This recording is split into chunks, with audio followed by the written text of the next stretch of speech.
Hello, it's me, that guy, and I'm back with a video here to, say thank you to the 200 plus people who have decided to subscribe to this channel.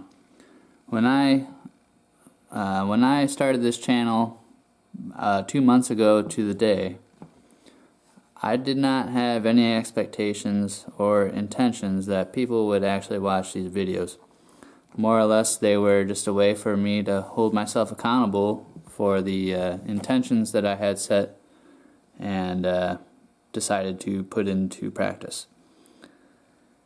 And I thought that as a way of saying thank you to those people, it would be fitting just to host a Q&A session where people can ask me questions, and I'll open up a little bit more about my life and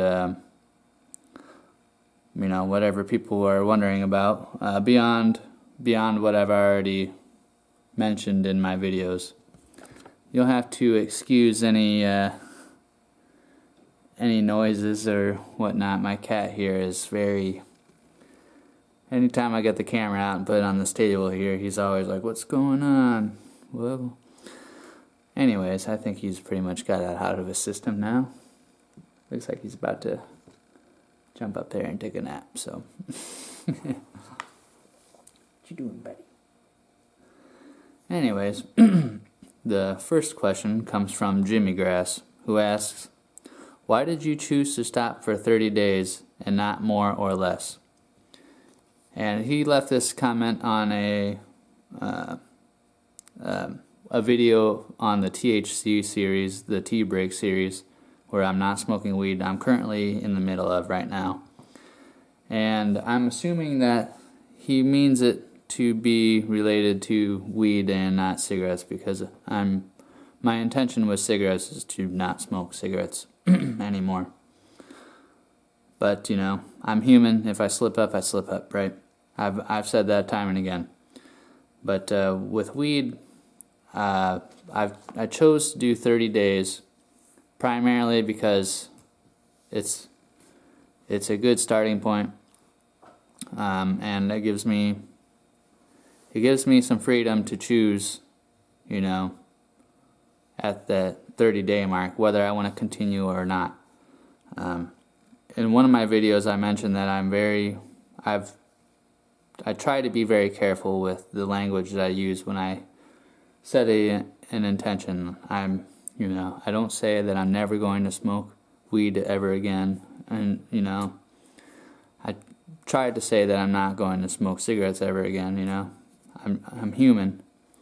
But in case you didn't catch that video, which I'm sure you probably didn't, because there's too many videos for most people to really care about. But when I was younger, about in my younger 20s, probably about 10 or 12 years ago, I had decided that I was going to stop smoking weed. And what happened was I told myself that I was planning a show, and I told myself that after we got done playing our set, I was going to go out and smoke in the parking lot. And this is a music venue that I pretty much would go to every week, and it was kind of like home to me. And they have this parking lot. It's kind of like a wider alleyway type thing in between two buildings. It's only enough, like if these are buildings here, right, there's like this area where you can only park cars horizontally one way and horizontally the other way. And in between, there's about just enough room to drive through, and it doesn't go through like an alley, but there is a walkway where people can walk behind the building and, through. I'm sure it's probably confusing and you probably can't picture it, but I'm trying my best here to be concise. Well, get down, buddy. No. Hold on a second. What are you doing? Get out of there. I'll tell you what. So, I told myself that it would be the last bowl I ever smoked, right? Like for good, like forever. And I packed up my pipe. I had this big, like Sherlock. It was, like a Sherlock pipe, kind of like that. And it was pretty massive. It was like a big glass piece. And had a nice carb on there. And it was one of my favorite pieces. And I, sitting in my car, spark it up. And I think I got maybe like 1 or 2 hits out. And all of a sudden I see this light in my face shining through the window. And I thought it was one of my buddies who I wouldn't put it past him to, shine a light in my face. Being like, yo, what are you doing in there? Why didn't you invite me? Blah, blah, blah, like a friend would do, Like, why aren't you inviting me to the hot box session that you're doing in your car? And I legitimately thought it was my friend first. And I, turned and was like, what are you doing? Like, why are you shining a light in my face? And then I realized it was a cop. And it's common wisdom to not smoke weed in this parking lot. But, I've smoked weed so many times in this parking lot before that, I didn't think much of it because I've done it so many times before that, why would this time be any different? Well, yeah, so I got in trouble. Getting caught with weed wasn't really a thing because when they looked into my book bag, which I used to carry around, I used to have, all my partying wares in there and a couple pipes, whatnot. They found a bag in there. Well, I didn't have much weed. All I had really was a couple stems and maybe like some seeds that were in a corner of a bag. Barely enough to even say that I had any plant material. Like you can try to smoke some stems and some seeds, but well, yeah, what ended up being the bigger charge was being caught with paraphernalia. And, I lost my license for 6 months. And, I had to do the whole thing. That was that. And I don't know how much longer it was after that. But I'll say it was probably about 2 or 3 years later after that. I decided I'm going to go to a show. It was on Memorial Day weekend, I'm pretty sure, and excuse me. And I went by myself. It was kind of a dead weekend there, and I was gonna catch a show. And I'm sitting in there, and somebody that I know from another band, he walked up to the bar, and he's like, "Hey, you wanna hit my one hitter?" And before I had gotten there, I had told myself that I was gonna not smoke weed anymore.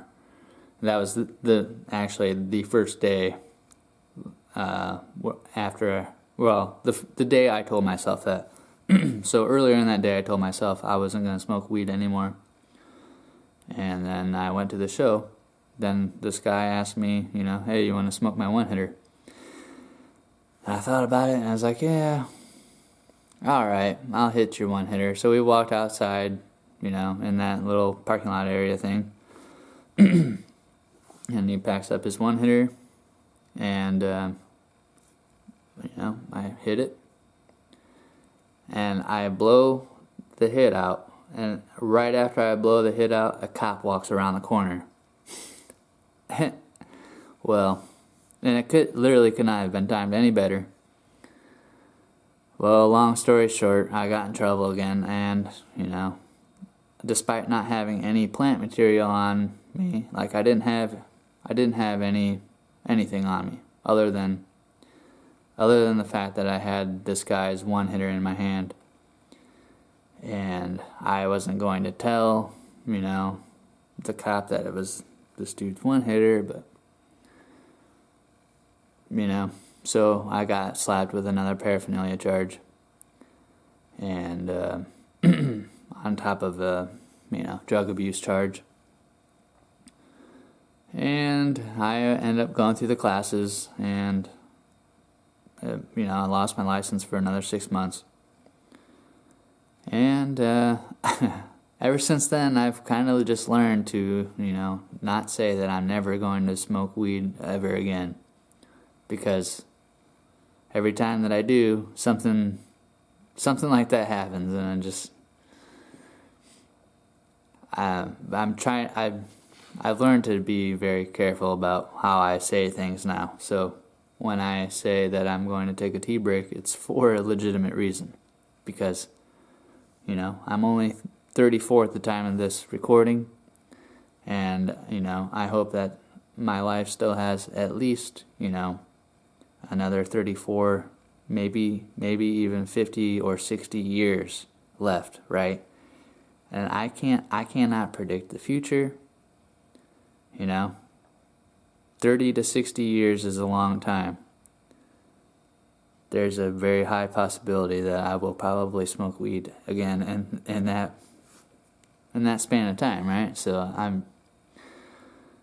that's why I choose to stop, smoking for 30 days, not more or less. Plus, it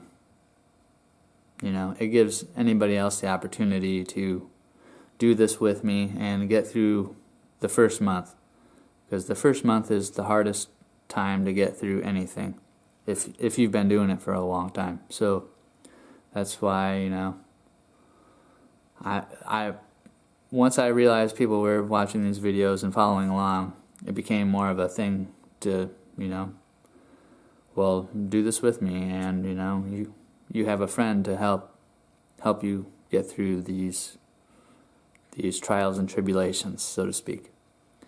So, I think that's the best way I can answer that question. Sorry about my cat interrupting here. The second question is from Bodcrafts from Xbox. He asked me, how long have I been smoking? And this is another one that was on, all of these have been on the THC series, the tea break. And I'm assuming he's asking about weed.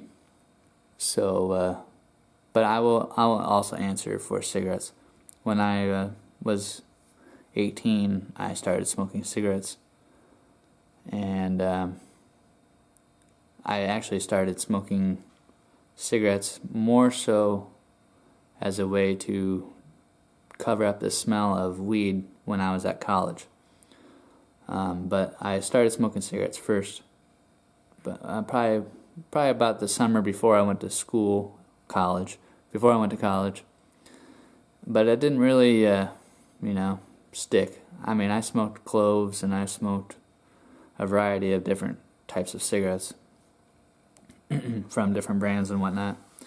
But then once I went to college, I kind of just chilled out on that, and from there on out, once I started smoking weed, then I would have like a Black and Mild on hand or something, just to hit maybe 3 or 4 times, just to like kind of perfume myself in the smell of tobacco. And so I guess both of those questions can be answered by saying, since I've been 18-ish. The first time I smoked weed, I was, I think, 17 or maybe 16 or 17, somewhere in there. And I didn't smoke again until I went to college, where I was about 18. But when I started smoking in college, it was primarily, I found it to be fun, but I also found it to be not as harmful as what I was led to believe. But my dad had died when I turned 18, a couple months before I graduated high school, and it ended up being a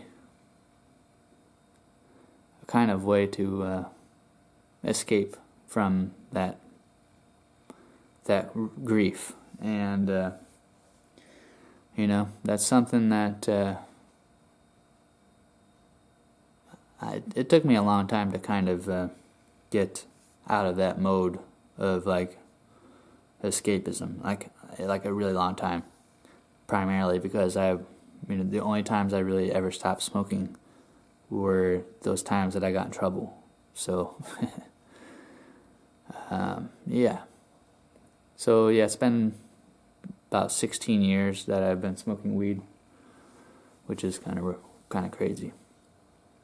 But this year I've been, I feel like I've been getting a good grasp on things.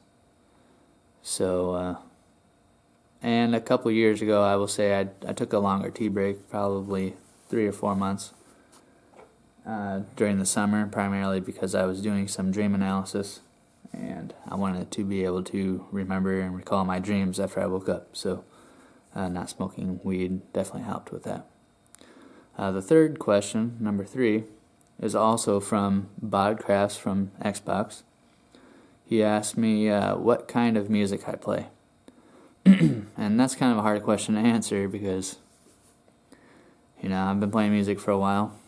I started out as when I was 8 years old, I began taking piano lessons. And I took classical piano lessons until I was about 14, where I started playing guitar.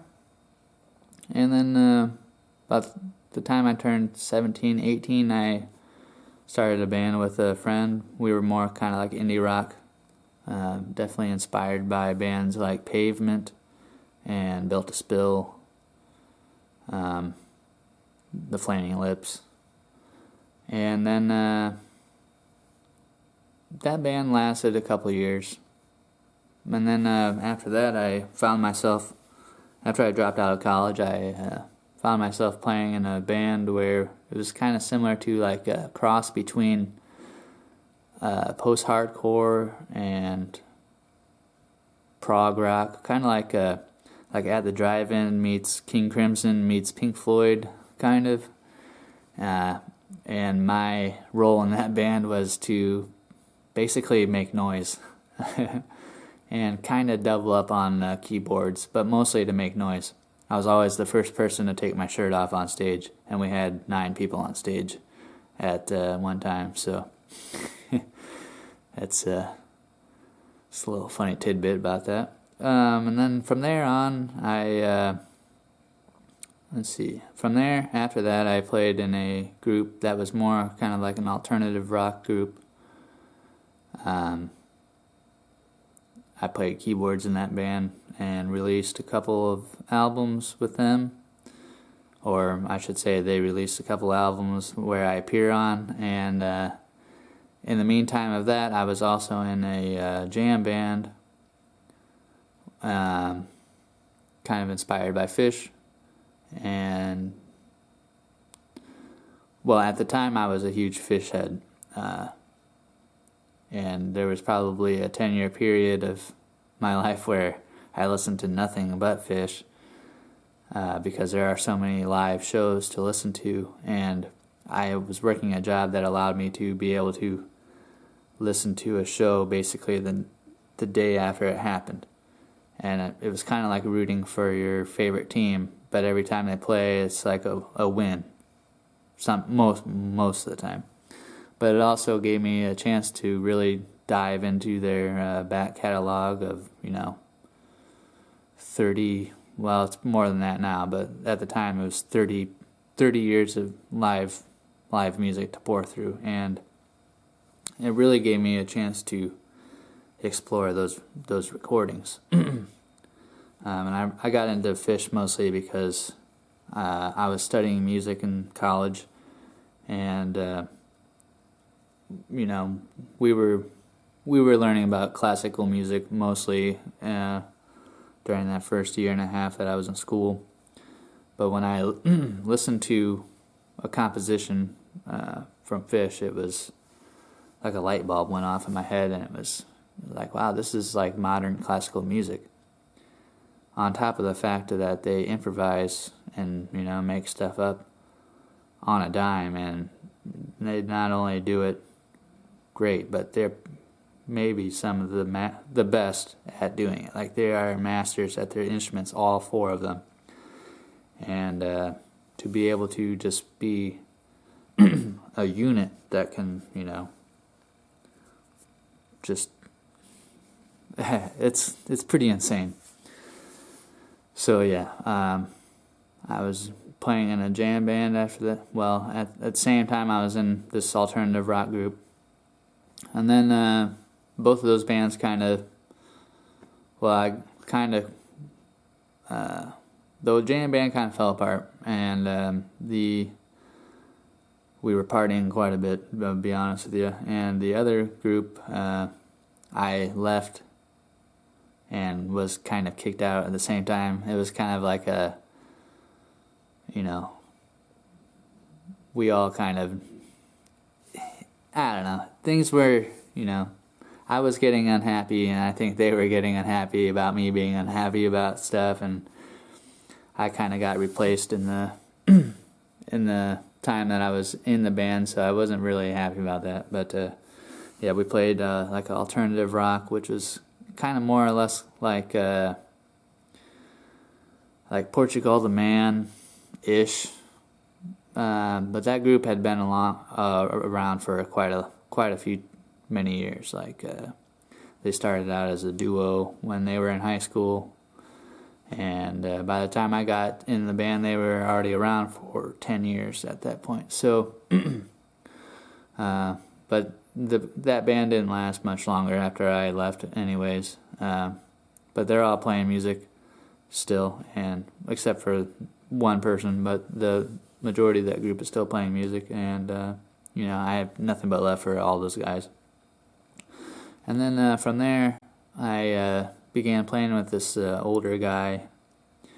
He lives in a town about 15 minutes from where I live, and he's one of the best songwriters I've ever met. And when I met him, he was just able to, when he and his band were playing, they would be improvising stuff, and he would be able to improvise an entire story out of thin air lyrically, and it would just make sense. It was like watching a movie unfold. If you were to listen to his lyrics, it was like watching a movie unfold. And I began playing with him as my main gig for a while there, primarily as keyboards. And then his guitar player left and moved out west, and the guitar player was their band leader, and he told me to basically, take care of this dude and make sure that he continues to play music, which I took to heart, and began to really, we were in a rebuilding phase, and I was definitely not, very good instrumentally at what I was playing, but it was kind of beneficial for both of us because it gave us a chance to grow and, in a more well-rounded way. So I was playing with him. I've been playing with him for probably 12 or 13 years at this point. We still play about once a week. But we don't really perform as much as we used to. We were performing at least a couple times a month, as recently as a couple years ago. But he's more of blues, R&B, classic rock, kind of Americana, kind of in that vein. And with him I've released probably a handful of singles, and as well as an EP, and there's still songs that we've done that need to be released.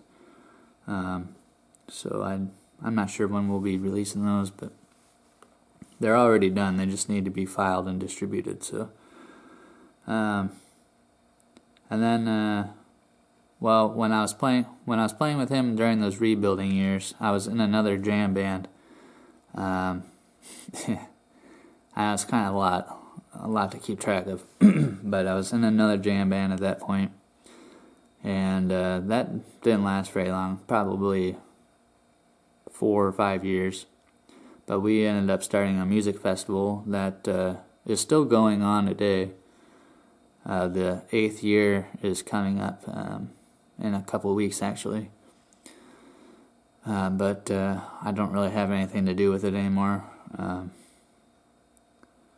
But yeah, that's still going on, and the music festival, I mean, and the jam band with that group was kind of more or less like. It's hard to say what we were like. There were moments where we had like a little bit of an electronic thing going on because I was playing with a sampler on stage, like making live loops. And we were primarily a 3-piece, but sometimes, more often than not, we tended to have guests on stage. And yeah, that band didn't last very long. We had our moment, but excuse me. So then after that group pretty much died out, I began refocusing on that group with the older songwriter, and I've spent the last 6 years really focused on that. But now he's getting to be about the age where he doesn't really want to play out a whole lot, and I can't really blame him. But which has kind of opened the door for me to focus more on my solo project, which is something that I've always kind of wanted to do. I've tickled and fancied the idea for quite a long time, ever since I was in high school, of being a solo musician, solo artist. And I released my first single in 2021. I released my first single, and I actually am releasing I'm releasing a 7-song EP here on October 10th, 2024, which has been in production purgatory, as I like to call it, for the last about 2 years. But I would say that project's more along the lines of I don't know, everything I listen to, and to a certain extent kind of informs what that is, but it's kind of like acoustic, not always acoustic, but acoustic indie rock, kind of chamber pop. Very influenced by artists like Elliott Smith, Grandaddy, David Bazan. There's quite a few artists that I'm really inspired by, that really inform that project. And I'm hesitant to even say, what it sounds like primarily, because, I wouldn't leave that door open that, I can experiment with other sounds. Like one song on this EP is half inspired by, the noisiness of Sonic Youth with like lo-fi-ish nostalgic vibe stuff. I don't know. But yeah, that's a thing. And I also do some electronic stuff just for fun. Wouldn't call that very good stuff, but I don't know if I'd call any of it really good, but I enjoy it, and that's pretty much the whole point of it. So yeah, that was a really long answer, and I apologize for that, but that's what I play. So all right, the fourth question comes from Cool Kid Ye. who asks, how are you feeling cognitively after the cigarette and weed break? And I'll say that I do feel quite a bit sharper mentally, but I do have quite a few moments where I just feel like a complete airhead. And I noticed over the last week or two it's been kind of hard for me to keep certain days straight. Like if somebody tells me that there's something happening on this date, I almost can't remember what date that was supposed to be, if it already happened, or if it's this week or next week, and something like that. But it's getting better. Alright, so the fifth question, number 5, comes from, hopefully I don't butcher your name here, but Blake Huss, or Hughes, who asks, many people have different ways to measure happiness in life. What do you use to measure happiness in your life? Is it as simple as food, clothes, and shelter, or is it something more internally? And I'm grateful to have had a few days to think about this. But unfortunately, I can't really come with a concise and solid answer. That's something I've thought about for quite a few years, and at one point I thought about going on a road trip to write a book asking people what makes them happy, and just to see what happiness can be defined as. But I never did that, of course, and I just find that happiness is super complex, as with most emotions, right? Like, yeah, you can be happy about a lot of things, but can you be happy about everything all at once? Or I always feel like there's something here or there that's it could be better here, or it could be better there. I might be happy about this thing, but I'm sad about that thing, or whatever, And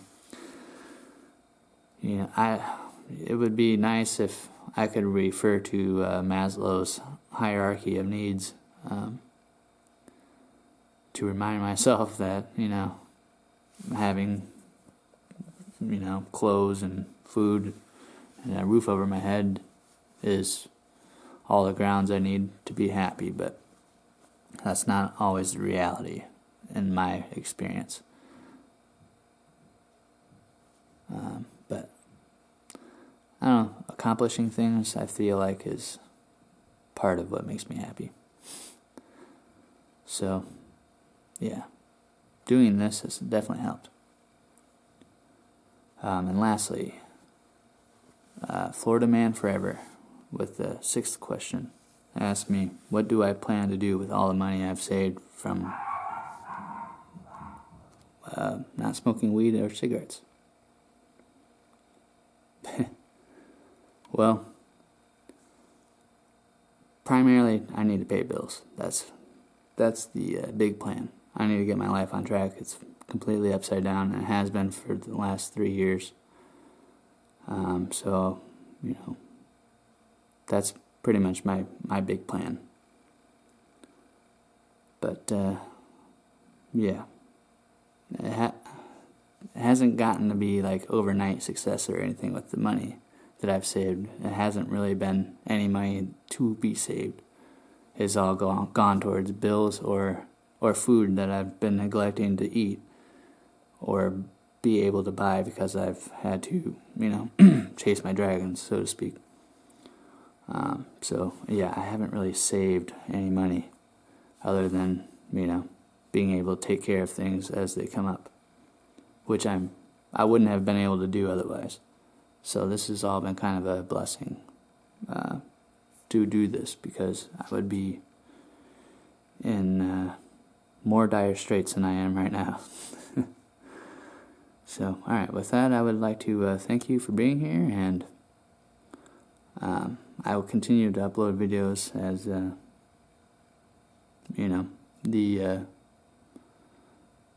as the series require. Right now I'm in the middle of my tea break, currently at 2 weeks on that, and tomorrow marks 2 months without cigs. So, we're still doing this. I have a couple of ideas for other video series here in the future, but for now, I will sign off here, and once again, I want to thank you for being here. I hope you are doing well, and, just keep trying to be better than you were yesterday. That's all you can really ask of yourself, right? Alright, well, take care.